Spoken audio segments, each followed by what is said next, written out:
My sister and I both awakened to two systems at the same time. One was the elimination system, which could consume stamina to eliminate anything, while the other was the hoarding system with storage space. As her older brother, I felt sorry for my sister's frail health since childhood, so I chose the stamina-draining elimination system, and my sister chose the hoarding system. Who knew that a week later, the apocalypse would descend? Extreme cold and zombie hordes ravaged everything. I desperately eliminated zombies with the elimination system, and soon became a hero of the city. Meanwhile, my sister could only work as a warehouse manager in the rear. During one zombie horde attack, I fell severely wounded, and when I needed supplies to survive, I discovered my sister had locked the safe house. She looked at me coldly and said, "Why do you get to be the hero while I'm stuck being a warehouse manager?" When I opened my eyes again, my sister had already rushed to choose the elimination system. Seeing this, I knew she had been reborn too. I smiled. She had no idea what price the elimination system demanded. Using the elimination system consumed massive amounts of stamina. Even with my robust physique, I would be left as weak as if I'd suffered a serious illness after using it. And her, this pampered princess who couldn't even open a bottle cap, using it once would probably leave her bedridden for 3 days. The moment I opened my eyes, I heard my sister say, "Ethan, I want the red one."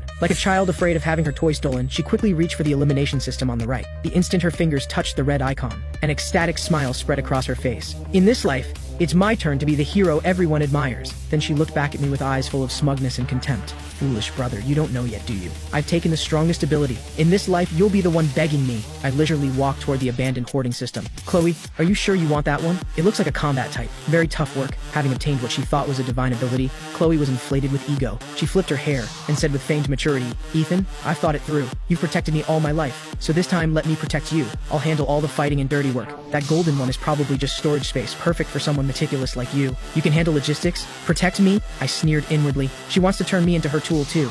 And then, just like I protected her in the last life, drain every bit of value from me. I ignored her and reached out to gently touch the golden symbol before me. A warm golden light instantly enveloped me. System binding successful. Host Ethan. Ability, Infinite Hoarding Level 1. Time until apocalypse, 167 hours 59 minutes. Meanwhile, having successfully bound her system, Chloe excitedly waved her arms at the air. The crystal ashtray on the coffee table vanished instantly. Chloe's face went pale. She clutched her chest and gasped for breath, but then showed an expression of wild joy. "It's real. It's really real. I have that power." She turned to look at me, her eyes no longer showing their usual dependence, but naked arrogance. "Ethan, I'm a bit tired. Get me some water, and give me the bank card Mom and Dad left us. I need to go buy some things to prepare." Her tone was like she was ordering a servant. Looking at this sister who had pushed me into the abyss in my past life, I slowly uttered one word: scram. The air froze in that second. The smile on my sister's face stiffened, and she even doubted she'd heard correctly. All my life, I had indulged her every whim. "Ethan, what did you just say? Are you upset I took the red system? But I'm doing it to protect you." I said, "Get out." I stood up and looked down at Chloe. "Also, this is my house. You have 10 minutes to pack your things and get out." "Are you insane?" Chloe finally dropped her act.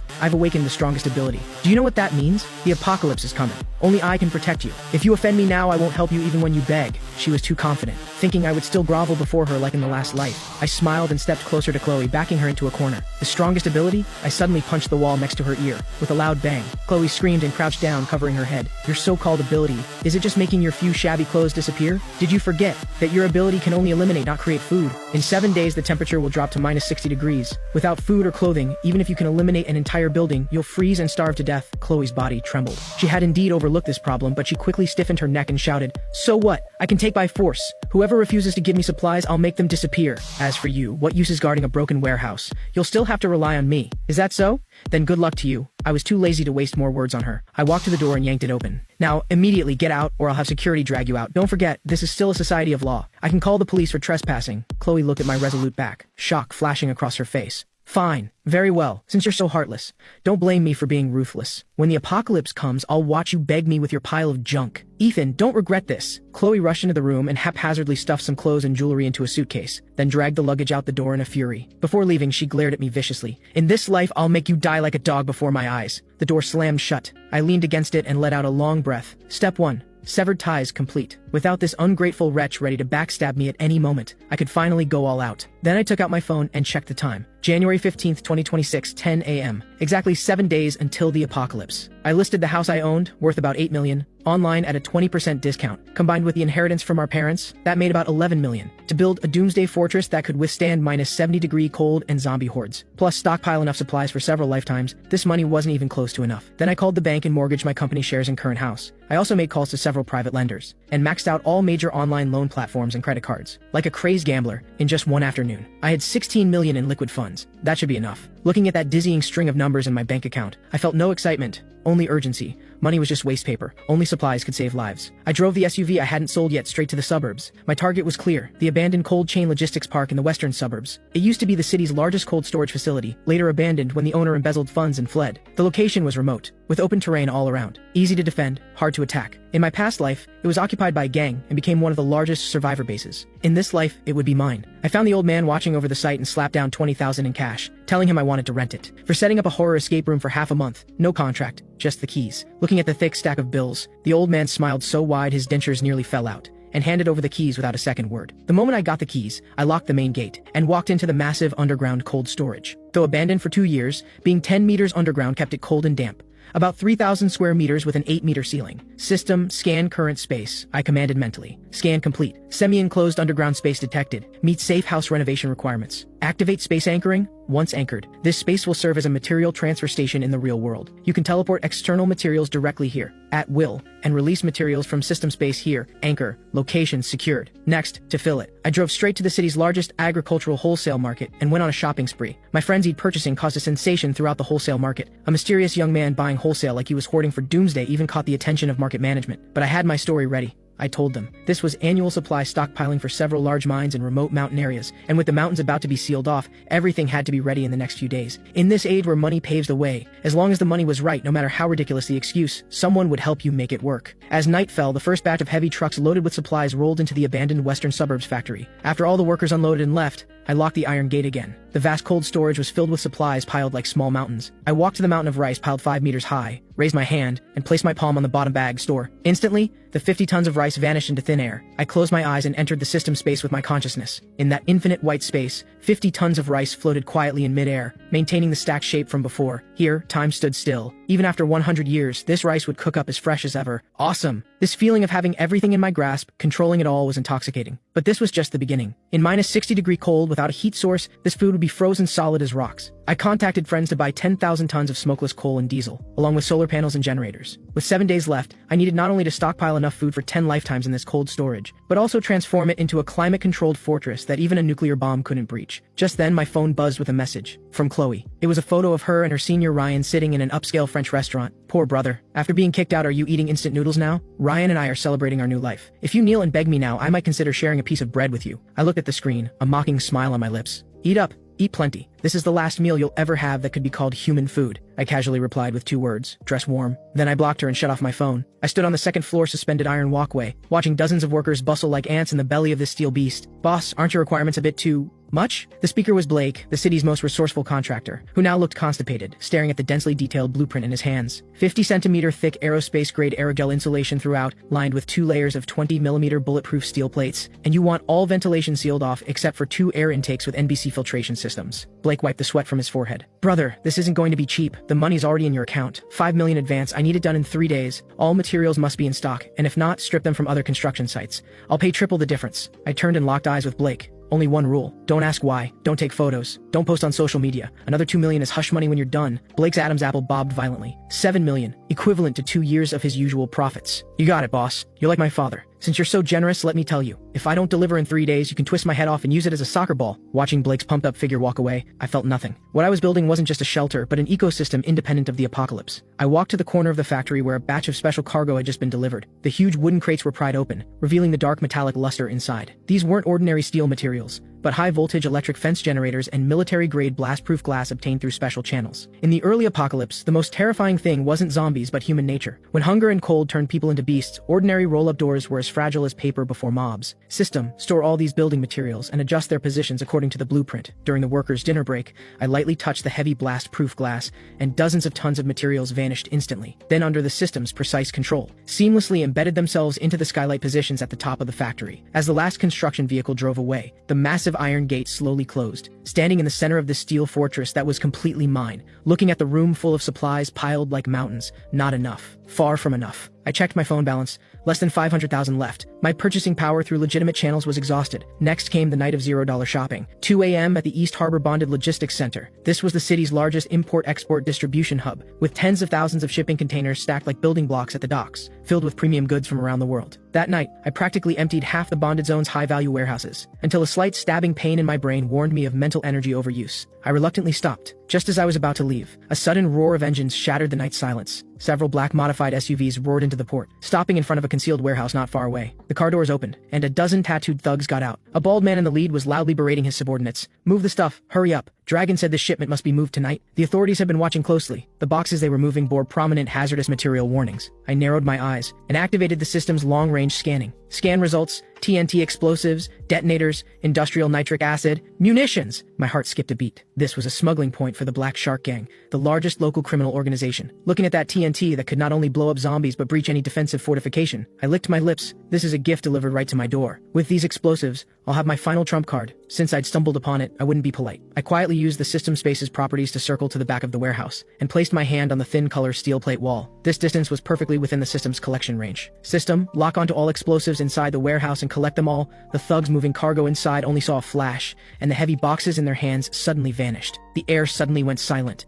Over a dozen gang members stood frozen, carrying positions, gripping empty air, staring at each other bewildered. Holy shit, where are the boxes? This is insane. Dragon, we have a problem. The goods are gone, all gone. The bald leader rushed over and stared at the empty warehouse, his expression shifting from fury to terror to existential crisis. Who did this? Get out here. He drew his pistol and waved it wildly at the air. By then, I had already used the chaos to scale the port's perimeter wall and vanished into the night. 24-hour countdown. The city on its last day remained bustling, no one knowing this was the old world's final twilight. The meteorological station issued a blue cold wave warning, forecasting a temperature drop of 10 to 15 degrees tomorrow. Nobody took it seriously. At most, they'd wear an extra layer of long underwear. I didn't go out again, staying in the western suburbs fortress doing final checks. All doors and windows had been welded shut, leaving only one main entrance. I opened my phone one last time to check social media. Chloe had posted an update an hour ago. Though winter is coming, my heart is warm. Thanks for the surprise, Ryan. The future is bright. Some people can just rot with their dirty money. I smiled brilliantly. I liked it, then commented, "Enjoy it while you can." Just then, the drizzle outside suddenly stopped. Immediately after, a ping-pong ball-sized hailstone slammed heavily against the blast-proof glass. Then came the second,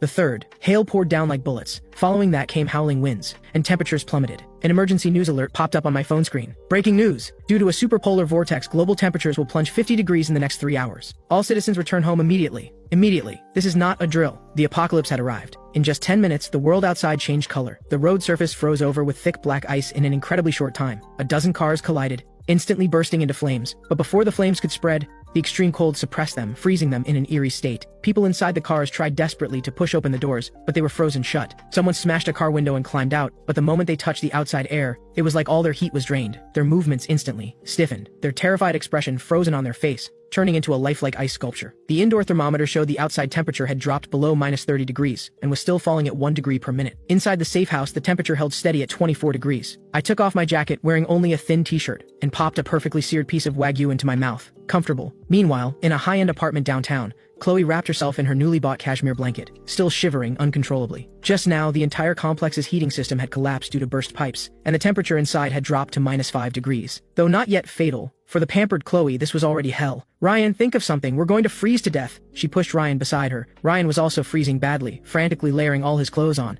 "Stop nagging. I'm cold too. This damn weather changed so suddenly. Quick, find some heat packs." "The heat packs are in that box." Chloe pointed to the corner. They fumbled around, searching, only to find fewer than 10 heat packs left, nowhere near enough to last the night. "Wait, your brother? Doesn't he have money? He must be in a luxury hotel or bought heating equipment. Call him quick." Chloe grasped at this lifeline like a drowning person, trembling hands dialing my number. "Sorry, the number you have dialed is switched off." "Damn it!" Chloe furiously threw her phone onto the sofa. "That bastard dared to turn off his phone." Don't panic. Ryan's eyes flickered. "I remember now. I saw your brother at the South City wholesale market before. I was far away, but I vaguely heard him repeatedly mention the western suburbs and a factory. There happens to be an abandoned factory there. At a time like this, he must be hiding there. Let's go find him." "But the snow outside is so bad." Chloe looked at the terrifying blizzard outside, hesitating. "Not going means waiting to die. The snow won't stop anytime soon. In a few more hours, the pipes here will burst. We have a car with heat. And once we find your brother, with your system and my brains, we can easily take him down. Then his supplies will be ours." Greed overcame fear. The two wrapped themselves in all their clothes and struggled downstairs, diving into the car. The car started, and when the warm air blew out, both sighed with relief.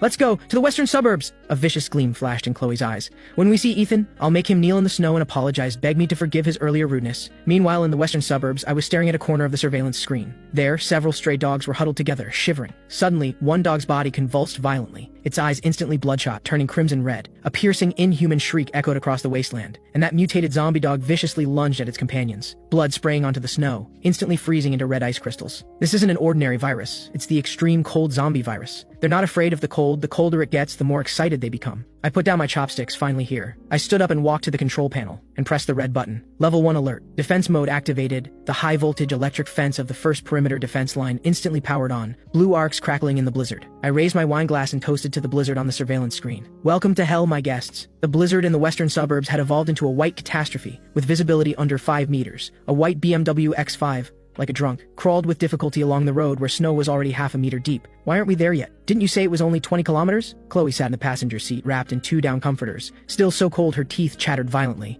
Don't nag." Ryan's hands on the steering wheel had lost all feeling, covered in purple-blue frostbite. "The GPS says it's just ahead." "Damn it, I can't see the road at all." A crisp crack, and the car body suddenly sank, then stalled completely. The undercarriage was stuck on a hard chunk of ice in the middle of the road. "The car's broken!" Ryan desperately pounded the steering wheel, but his hand hit the ice-hard leather cover, making him grimace in pain. "What?" Chloe screamed. "Do you want me to die here? Ryan, you useless piece of—" "Shut up! If you're so capable, you drive." Ryan exploded too, survival instinct overpowering his usual pretense. "Get out! That dark shadow ahead should be the factory. We'll walk." The two had no other choice now. Staying in the car meant freezing to death. They wrapped the comforters tight and stumbled into the blizzard like 2 clumsy penguins. They felt like their lungs were freezing, every breath a slow torture. 500 meters, usually a few minutes walk, took them a full half hour. When that steel beast of an abandoned factory appeared before them, the two practically crawled on their knees to the main gate. But the sight before them left them stunned. This wasn't an abandoned factory, this was clearly a steel fortress. The originally dilapidated red brick walls were completely covered with silver-gray metal plates. Chloe rushed to the massive solid steel gate, frantically pounding on the door. Ethan, I know you're in there. Open the door. Ethan, it's Chloe. I'm freezing to death. Please let me in. Ethan, it's Ryan. We're family. How can you leave us to die?" The two shouted themselves hoarse, but their voices were quickly swallowed by the howling wind. Inside, I sat on a massive leather sofa, facing a wall of surveillance screens. On them, 2 blurry thermal imaging red shadows were pressed against the gate, like 2 pitiful flies. Beside me, red oil bubbled in a small copper pot, releasing an insanely appetizing spicy aroma. "System, turn on external speakers," I ordered calmly. Activated, the speaker outside emitted a crackling sound, startling the two. Then, a lazy, calm voice with a hint of amusement rang out through the blizzard. "Who is it? Don't you know disturbing people in the middle of the night is illegal?" Hearing this voice, tears instantly streamed down Chloe's face. "Ethan, it's me, your sister. Open the door. It's freezing out here. We're dying." "Sister, huh?" My voice remained unhurried, accompanied by a slurping sound. "Tisk, this duck intestine is slightly overcooked. Who did you say you were?" Outside, Chloe nearly choked. "I'm freezing like a dog out here, and you're eating hot pot inside? And duck intestine, no less." That damn delicious smell made her mouth water instantly, her stomach growling traitorously. "Ethan, stop playing dumb. I know you can hear me. I'm Chloe, your only sister. Open the door now. Once I'm inside, I'll explain everything about before. It was all a misunderstanding." "Misunderstanding?" I put down my chopsticks, picked up the microphone, and looked at that distorted face on the screen, my gaze suddenly cold. Telling me to scram was a misunderstanding? Or was saying you'd make me die like a dog in front of you also a misunderstanding? That was just anger talking. Chloe panicked. "Ethan, you're a man. Why are you so petty? I was wrong before. I'm apologizing now. I'm sorry, okay? Now open the door." This wasn't an apology, it was a command. In her mind, as long as she lowered her head and said those 3 words, I had to forgive her. That had been the rule for 20 years. Too bad the rules had changed. If apologies worked, what would we need police for? I sneered. "Why don't you try your strongest ability? Don't you have the elimination system?" These words struck Chloe like lightning. "Right, I have an ability. Why should I beg him? Fine. If you won't open it, I'll open it myself." "Don't beg me later." A vicious gleam flashed in Chloe's eyes, and she took a deep breath, energy surging within her body. She slammed her frozen hand against the steel door. "Eliminate!" A red light burst from her palm, striking the door hard. However, the expected scene of the gate vanishing didn't happen. Instead, the red light was like hitting an invisible wall, instantly rebounding, making Chloe's arm go numb, and she fell backward into the snow. System warning, target object density too high and protected by high-level energy-reinforced space anchoring. Host current level LV1. Cannot eliminate. Forced elimination requires life force consumption. Chloe stared in disbelief at the immovable door. "My system is the strongest. How could I not even open a door?" My merciless laughter came through the speakers. "Forgot to tell you, this door cost me $5 million in aerospace-grade alloy, and my system happens to counter yours. Your elimination can't eliminate my hoarding. Now, get lost. Don't dirty the snow at my doorstep." The speaker cut off, then the floodlights above the gate suddenly blazed on, 2 blinding beams shining directly into their faces, making them unable to open their eyes. Chloe sat in the snow, feeling the cold that penetrated to her bones,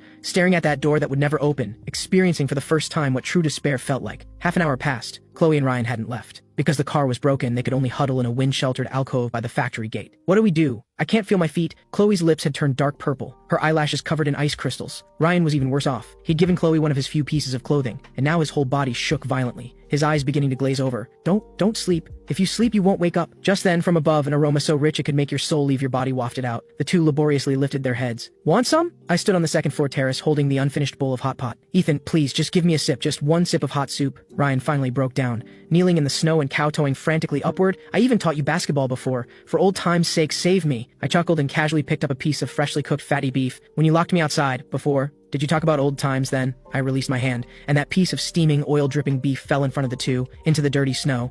Ryan almost instinctively lunged to grab it, but Chloe was faster, snatching up that piece of snow-covered meat and shoving it directly into her mouth, swallowing it without even chewing. That moment of warmth made her moan with satisfaction. Tasty? Yes. So good, Chloe nodded, tears streaming. Since you've eaten, get lost already. My security system detected some little friends attracted by the smell just now. Before the two could react, several pairs of glowing green eyes suddenly appeared in the distant blizzard, low growls carrying over on the wind. They're mutated zombie dogs. Run, run! Ryan reacted fastest, grabbing Chloe and trying to flee, but the ground was all ice and snow, and the two slipped, face-planting hard into the ground. The first zombie dog lunges forward, its gaping maw aimed straight for Ryan's thigh. Help! Ethan, help me! Ryan lets out an ear-piercing scream as he desperately kicks at the dog, but the creature feels no pain. In this critical moment, a flash of viciousness crosses Ryan's eyes. He suddenly grabs Chloe beside him and shoves her forcefully toward the dog's mouth while rolling away to safety. What are you doing? Chloe screams in terror. The reeking jaws are about to tear into her neck. In this split second between life and death, survival instinct conquers fear. Chloe locks eyes on the lunging dog's head as the red icon in her mind flashes frantically. She roars in her mind, eliminate! The massive Tibetan Mastiff's head is completely erased just 1 centimeter from Chloe's nose. Only a headless corpse crashes down heavily onto Chloe, nearly crushing the air from her lungs. Host eliminated Tier 1 mutant. Experience gained, 10 points. Stamina depletion warning. Chloe feels her strength draining away, her vision goes dark and she nearly faints, but she has survived. This little show is getting interesting. I lower the binoculars, amusement flickering in my eyes. Since you don't want to leave, let me point you towards salvation. My voice echoes out again, carrying a demonic persuasion. 200 meters east, there's a security booth. That's your only chance of survival tonight. With that, the window shuts completely, leaving only two figures trembling in the darkness and more green eyes gathering around them. Move! To the booth! Chloe shoves the dog corpse off and staggers to her feet.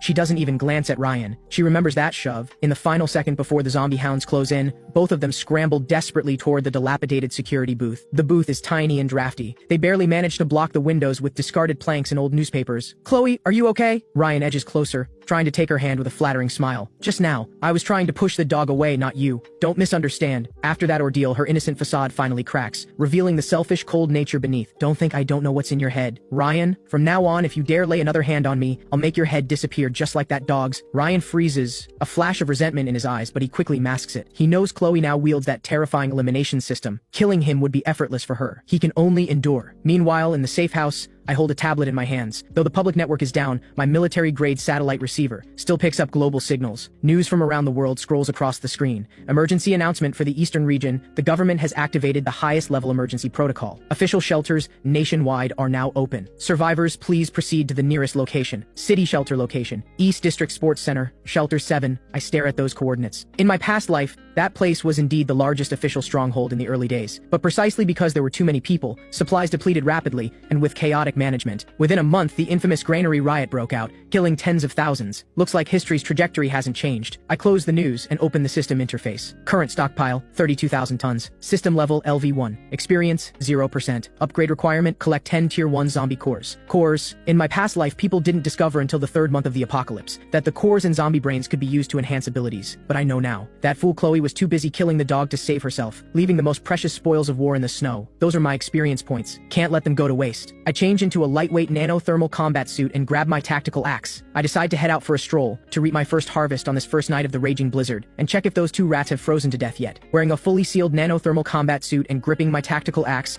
I move through the western outskirts wasteland. 50 meters ahead, the pack of zombie dogs circles the security booth, 7 in total. I adjust my breathing, then burst out from behind the snow pile where I've been hiding. The first zombie dog is still growling at the booth. It doesn't even react, before my axe arrives. With a dull thud, the tactical axe splits its hard skull. Tier 1 zombie dog eliminated. Experience Experience +5. The commotion instantly alerts the other 6 hounds. The Alpha, a massive Tibetan Mastiff, whips its head around. Those ghostly green eyes lock onto me. It kicks off with its hind legs, its massive body charging like a tank, just as it reaches half a meter from me. I point my left hand at the ground beneath the Mastiff. In that instant, a 2-meter diameter section of ice, along with the frozen earth beneath it, vanishes into thin air. The ground disappears under the Mastiff, and it plunges straight down. Strike while you're down. I leap into the pit right after it. My tactical axe arcs through the air and cleaves brutally into the Mastiff's vulnerable neck joint. A grotesque dog head rolls away. Elite Mutant Hound eliminated. Experience +20. Item dropped. Tier 1 power core. The light surges through me. I crouch down and, suppressing my disgust, rummage through the Mastiff's skull. Soon I pull out a fingernail-sized crystal emitting a faint red glow. This is the hardest currency of the apocalypse. The core, the source of zombie power, and the key to human evolution. The remaining 5 zombie dogs above bark frantically but don't dare descend into the pit. I look up with a cruel smile. Don't rush. One by one, you're all my experience points. With a thought, I retrieve a modified nail gun from my system space. For the next 5 minutes, I stand at the bottom of the pit like I'm at target practice. Battle over. I climb out and search every corpse. Luck is on my side. The 7 dogs yielded 3 cores total. The system experience bar has risen to 45%. I toss the cores into my space and walk toward the security booth. It's empty inside, only messy footprints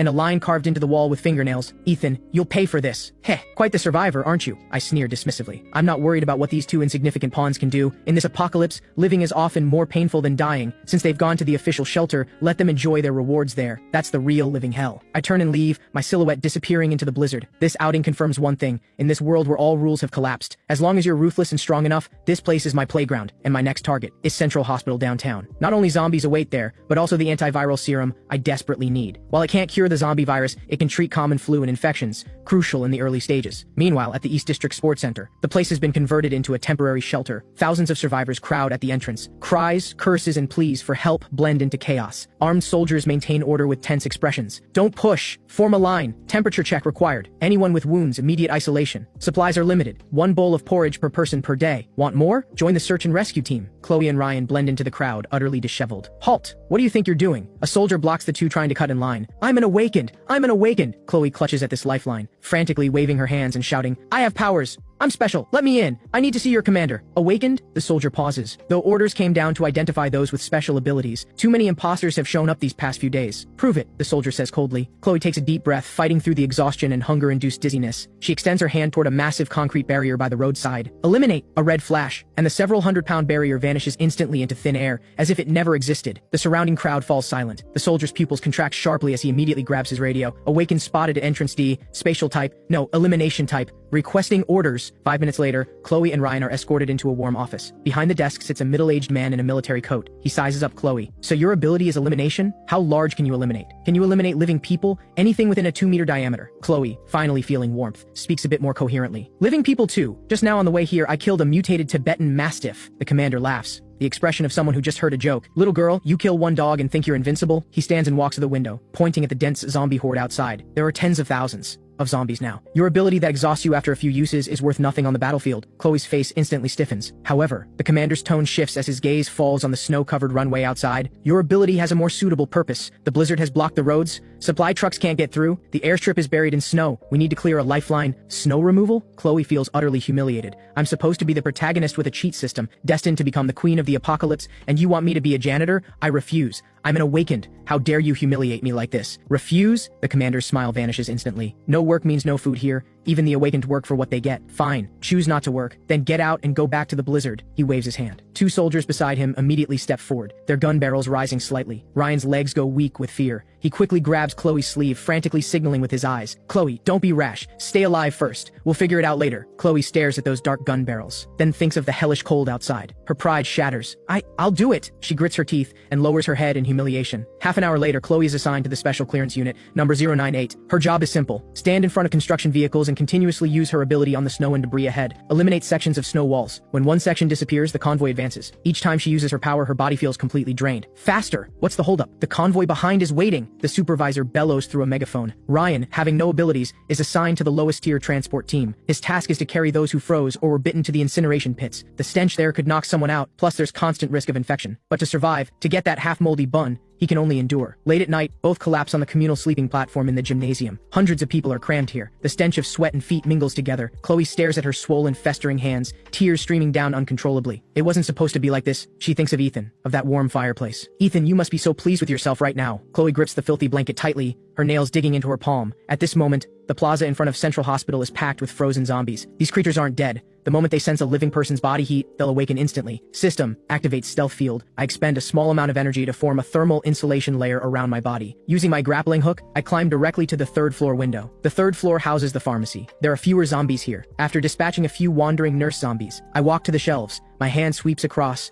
and row after row of medicines vanish instantly. Halfway through my sweep, intense gunfire erupts from downstairs. I move to the window and look down. 2 modified armored vehicles ram through the hospital gates. 7 or 8 fully armed thugs are spraying gunfire at zombies. The vehicles bear the emblem of a black shark. Black Shark Gang? These guys again. Seems they've also realized the importance of medicine and came to loot under cover of night. What a coincidence. I chuckle coldly. I'm in no hurry to leave. Instead, I settle into a comfortable position by the window to watch the show below. The Black Shark Gang's firepower is fierce. They quickly clear a path and head straight for the lobby elevators. The gunfire is too loud. Not just the zombies in the plaza. Even zombies from several surrounding blocks are drawn here. Just as the Black Shark Gang rushes into the lobby, the floor suddenly explodes. A massive zombie over 3 meters tall with rippling muscles bursts up from below. Tier 2 mutant. Titan. Power type. My pupils constrict slightly. A tier 2 mutant already? What the hell? What is that thing? The Black Shark Gang members are terrified. Several AKs open fire simultaneously. The bullets hit the Titan but only splash tiny blood blooms. The Titan roars, casually grabs an abandoned gurney nearby and hurls it like a frisbee. 2 Black Shark Gang members are instantly pulverized. The scene descends into chaos.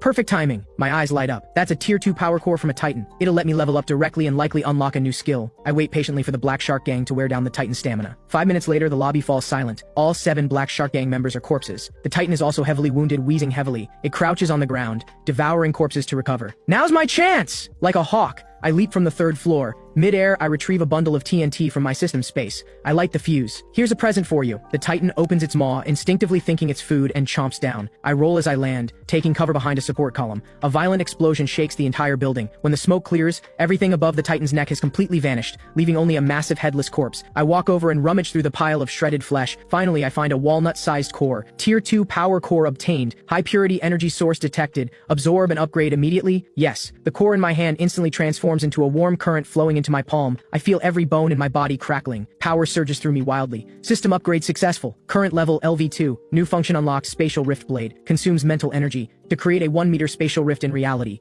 Ignores physical defense. Cuts through any object. Ignores defense? I look at my palm. With a thought, an ink-black line materializes at my fingertips. I lightly trace it across the heavy armor of a nearby armored vehicle. Like cutting tofu, the hard steel plate splits open in a smooth line. I retract the ability with satisfaction and look at the 2 still-running armored vehicles. They're loaded with supplies the Black Shark Gang scavenged over the past few days. Thanks, gentlemen. I wave at the corpses on the ground and absorb everything, vehicles and cargo, into my space. This hospital trip not only netted me medicine and a level up, but also a windfall. Day 15 of the apocalypse. Shelter 7. The air here no longer circulates. A sour stench and the moldy smell of despair permeate everything. The gymnasium that once held 50,000 people now houses fewer than 30,000. Order has collapsed. With the generators finally dying, the last glimmer of civilization has vanished. In the darkness, people are no longer people but starving beasts. There's no food left. Open the warehouse. The officers are hoarding everything while we're left to gnaw and bark. The riot erupts without warning. Thousands of starving survivors break through the guards' defense line and surge like a tide toward the core administrative area. Gunfire screams and the sounds of tearing flesh merge into chaos. Chloe huddles in a corner of the bleachers, clutching a long, dulled snow shovel. This past week has been a living death. Her once fair hands are covered with frostbite and blisters. Chloe, run! This place is finished! Ryan rushes over, his face covered in blood. They say the zombie horde outside has breached the perimeter. This place is about to become a death trap. Run, run where? Chloe stares despairingly at the blizzard outside. It's 60 below out there. Going out is suicide. Go to the western outskirts, to your brother. Ryan grabs her shoulders and shakes her hard. Before, just the 2 of us wouldn't have worked. But what if we bring these thousands with us? Ryan's voice takes on a demonic whisper. You know the commander still has several heavy armored vehicles and heavy weapons, right? If you tell him. There's a fortress in the western outskirts stocked with supplies, heating, and electricity. What do you think he'll do? Chloe's eyes change, from despair to resentment, finally transforming into manic resolve. You're right. Why should I suffer alone? If you won't open the door to save me, then if I die, everyone dies together. Inside the core office, the commander, drenched in sweat, directs his subordinates to destroy documents while preparing to evacuate. Commander, I know a place. Chloe bursts in, shouting loudly despite the guns pointed at her. I know where there are supplies. Tens of thousands of tons, plus generators, plus completely secure fortifications. The commander whips around, staring at her intently. What did you say? I'm not lying. It's my brother's place. He's a hoarding system awakened. Before the apocalypse, he emptied every cold storage facility in the city. It's at the abandoned industrial zone in the western outskirts. If we take that place, we can survive. Everyone can survive. The commander's eyes light up. With the greedy gleam of salvation and desperation, the news spreads through the shelter like a virus. There's a granary in the western outskirts. Some selfish rich guy hoarded tens of thousands of tons of food. Let's kill him and take it all. The rioters, previously killing each other, suddenly have a common target. Half an hour later, a convoy with 5 heavy armored vehicles in the lead, over a dozen modified trucks following, and thousands of survivors trailing behind charges into the blizzard. Chloe sits in the lead armored vehicle, a cruel smile playing on her lips. Brother, this time I've brought an army to visit you. Let's see if you still refuse to open the door. At the rear of the convoy, a zombie horde drawn by the scent of living humans silently follows. The steel fortress's alarms don't sound. Instead, Beethoven's Fifth Symphony plays with rousing intensity. Dressed in a black tactical coat,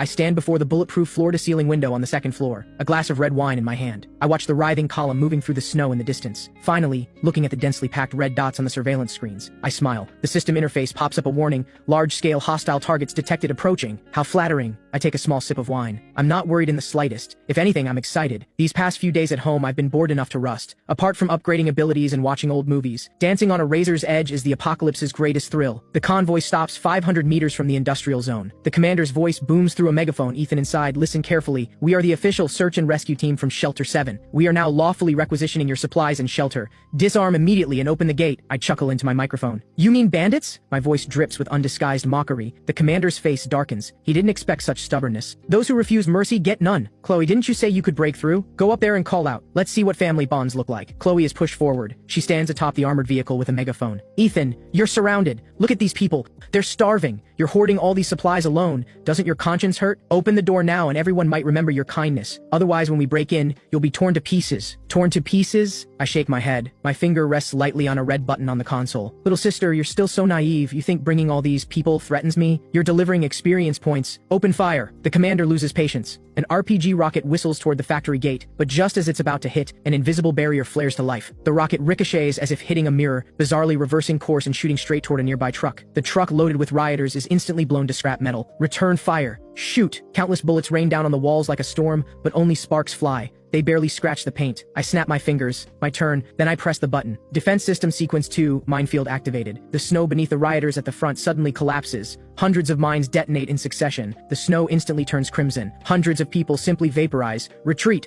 Fall back. The crowd stampedes backward in terror, but those behind keep pushing forward. The scene instantly descends into complete chaos. Just then, deafening howls erupt from the snowy plains behind them. Over 1,000 zombies, drawn by the explosions and blood, finally reveal their fangs. Stimulated by fresh blood, they charge into the rear of the crowd like rabid dogs. Help! Zombies! Zombies behind us! We're surrounded. Chloe, use your ability to clear the minefield ahead. Hurry. The commander, eyes wild with desperation, presses his gun to Chloe's head. Chloe trembles all over, desperately using her elimination ability on the area ahead, but the minefield is too vast. Her stamina is a drop in the ocean. In less than a minute, blood streams from her nose. She collapses on the vehicle roof. Useless! The commander kicks her off the vehicle and dives into the armored vehicle attempting to flee. But how could I let him escape? Since you came all this way, leave something behind. I stand on the terrace and raise my right hand, making a grasping motion at the turning armored vehicle. Spatial rift blade! A visible black fissure slashes through the air. Without a sound, the multi-ton heavy armored vehicle, along with the commander inside, is cleaved in half at the waist. The entire battlefield falls deathly silent, everyone stunned by the power of that single strike. Ryan hides among the corpses, staring at the man standing on high like a god. The battle rages for 3 full hours. The force of over 3,000 is almost entirely wiped out. Corpses litter the ground. The heat from fresh blood melts the snow, which quickly refreezes into a thick layer of red ice, turning this place into a massive open-air morgue. The zombie horde has also been mostly cleared by my heavy machine gun. The blizzard stops. A pale moon hangs in the sky, illuminating this hellscape. Only 2 living people remain before the gate. Chloe and Ryan, lucky for them, being kicked off the vehicle at the start and playing dead under the wreckage allowed them to barely cling to life until now. The gate slowly opens. Tactical axe in hand, I walk toward them step by step. Chloe kneels on the ground, face covered in blood. I was wrong. I was really wrong. I was forced. The commander forced me to come. You know how timid I am. Right. They forced us. For the sake of our past relationship, spare me.